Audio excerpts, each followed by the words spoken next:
They're some of the most shocking images from the Capitol breach. One pro-Trump rioter in face paint and a horned hat confronting law enforcement holding a spear. The man, now identified as Jake Angeli, flaunted the raid in an interview with NBC News, saying the fact that we had a bunch of our traitors in office hunker down, put on their gas masks, and retreat into their underground bunker, I consider that a win.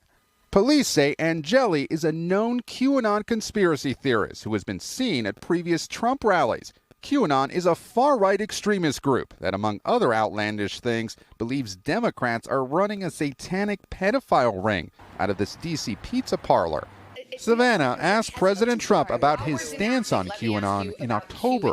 It is this theory that Democrats are a satanic pedophile ring and that you are the savior of that.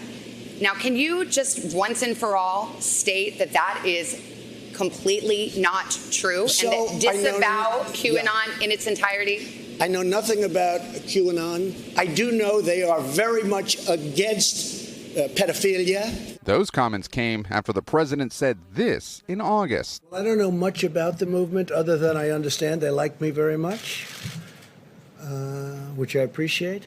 I've heard these are people that love our country. Ashley Babbitt, the woman shot and killed in the riot, was another QAnon follower.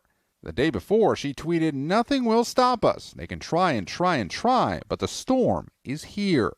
The storm, a reference to a QAnon fantasy in which Trump punishes Democrats for their supposed misdeeds. Groups like this have a long history in this country of being sort of anti-government and feeling oppressed. When the sitting head of government basically says, yes, you're right, the government is against you, then it's just gasoline on a fire. It all comes amid major concerns about misinformation, social media, and the Republican Party. The social media site Parler gaining popularity among Trump supporters, touting in its guidelines, in no case will Parler decide what content will be removed or filtered. Cable channel Newsmax, pushing debunked theories about election fraud, actually scored a brief ratings win over Fox News.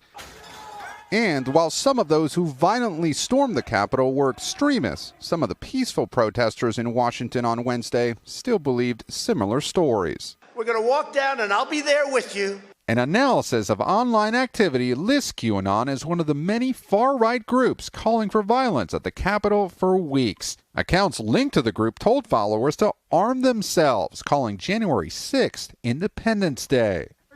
This QAnon follower told us she was at the Capitol riot and got to the steps.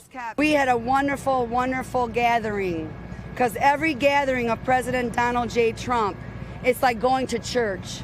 Is QAnon dangerous for the United States? The only reason it's dangerous because the people that are the liars and the thieves from this country, President Trump speaks the way I speak, the truth. This fall, the Department of Homeland Security warned in its annual assessment that domestic violent extremists could mobilize quickly to engage in violence after the 2020 presidential election.